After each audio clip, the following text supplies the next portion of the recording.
गणपति को अपने मोटापे शरीर से दिक्कत होने के बावजूद वो सबके घरों के सामने से कचरा उठाना,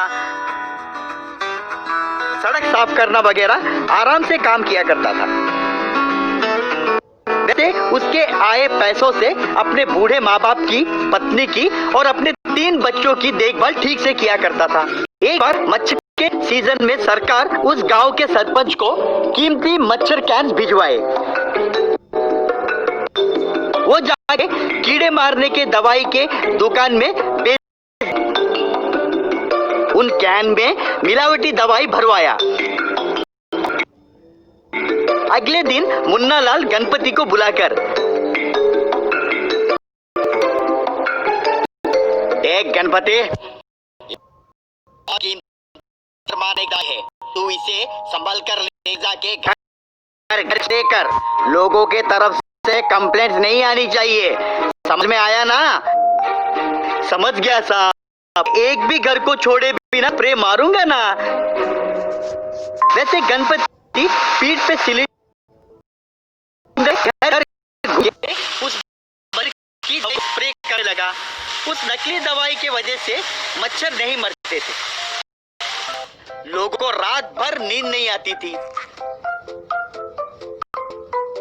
लोग सभी रात भर मच्छर को भगाने में व्यस्त थे। कुछ लोग स्वास्थ्य बिगड़ने के कारण बिस्तर में गिरे। इन लोग सभी सरपंच मुन्ना लाल के आए।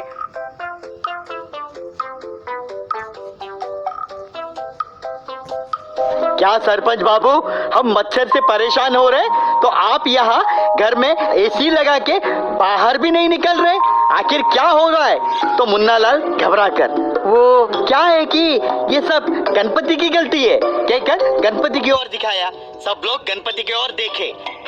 हाँ, मैं सरकार से लड़कर हमारे गांव के लिए अमेरिका से मच्छर की दवाइयाँ मंगवाया। उसे गणपति को देकर पूरे गांव में स्प्रे करने के लिए कहा। ये जरूर उन कीमती दवाइयों को बेचकर नकली दवाइयाँ स्प्रे कर रहा है, इसलिए मच्छर नहीं मार रहे। ओए गणपति, पूरे गांव वालों के सामने बोल रहा हूँ तुझे, कल से इस गाँव में एक भी मच्छर भी दिखे तो म्युनिसिपल कमिश्नर से बोल के तुम्हारा नौकरी निकलवा दूंगा। खबरदार, यही तुम्हारा लास्ट एंड फाइनल वार्निंग है। गणपति घबराकर डर गया। साहब, मैं क्यों बेचूंगा साहब?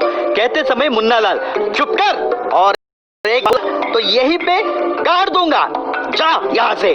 गणपति को करना क्या है समझ नहीं आया। उस रात घर में सभी सोए हुए थे, गणपति मगर जागा हुआ था। हे भगवान, तुझे तो पता है ना, मैंने आज तक कोई गलती नहीं की। अभी मेरी नौकरी गई तो मेरा पूरा परिवार सड़क पे आएगा। बिना गलती किए हम क्यों सजा भुगते प्रभु, कहकर उदास हुआ। तब गणपति सोया हुआ उसके बेटे के पास एक मच्छर बैट की तरफ देखा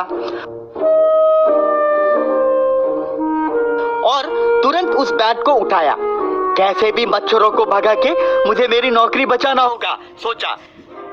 गणपति बेचारा गलियों में भागते हुए जाके हर घर के सामने उस बैट से मच्छर भगाने की कोशिश कर रहा था।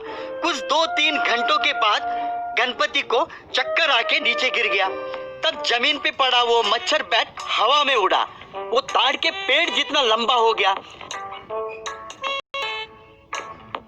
गणपति को होश आकर उस मच्छर बैट की तरफ देखा तो वो आश्चर्य हो गया। वो मच्छर बैट उस गांव में घरों के ऊपर से जाना शुरू किया। वो हर एक घर के ऊपर से जाके मच्छरों को मारना शुरू किया। वो बैट वैसे पूरे गांव में घूमने लगा।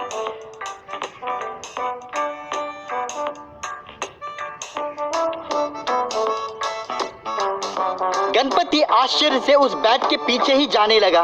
उतने में गांव वाले बाहर निकले। गणपति को और उस बड़े मच्छर बैट को देखकर चौंक गए। वो मच्छर बैट वैसे घूमते हुए आके सरपंच मुन्ना लाल के घर पे आए।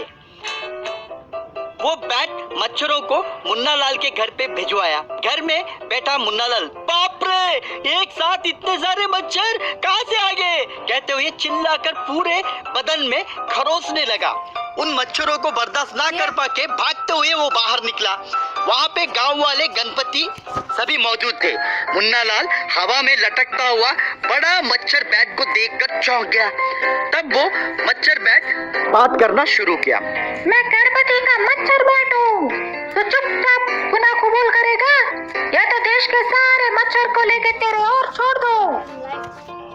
अरे गणपति, मैं तेरे आगे हाथ जोड़ता हूँ रे, पहले उस मच्छर बैट को रोकना रे भाई। मच्छर अब तक मेरे शरीर के आधा खून पी लिए, उसे रोकना रे, मैं सच बोल दूंगा रे, प्लीज ना। तुरंत वो मच्छर बैट छोटा होकर गणपति के हाथ में आ गया। मुन्नालाल सभी गांव वालों के सामने अपनी गुनाह कबूल किया। सब मिलके उसे खूब पीटे। कुछ दिनों के बाद म्युनिसिपल कमिश्नर गणपति को सैनिटाइजर इंस्पेक्टर के पद में प्रमोशन दिया। गणपति और उनके परिवार वाले घर के दीवार पे उस बैट को रखकर नमस्कार किए। वैसे तुझे ये माया मच्छर बैट कहाँ से मिला रे? डैडी, उस दिन सरपंच सबके सामने गाली देते हुए मैंने सुना था।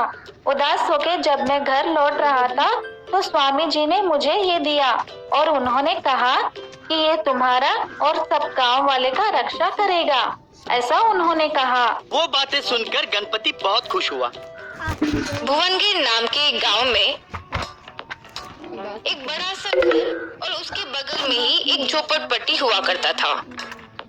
उस बड़े घर में डोलाराम नाम का आदमी हुआ करता था और वो झोपड़ी में साई नाम का लड़का अपने नानी के साथ रहता था। साई शरीर से तो बड़ा हो गया था लेकिन अक्ल से नहीं। हकीकत में तो जिस घर में डोलाराम रहता था वो घर साई का ही था। डोलाराम साई के नाना के भोलेपन का फायदा उठाते हुए उनके घर और खेत को अपने नाम पर लिखवा दिया।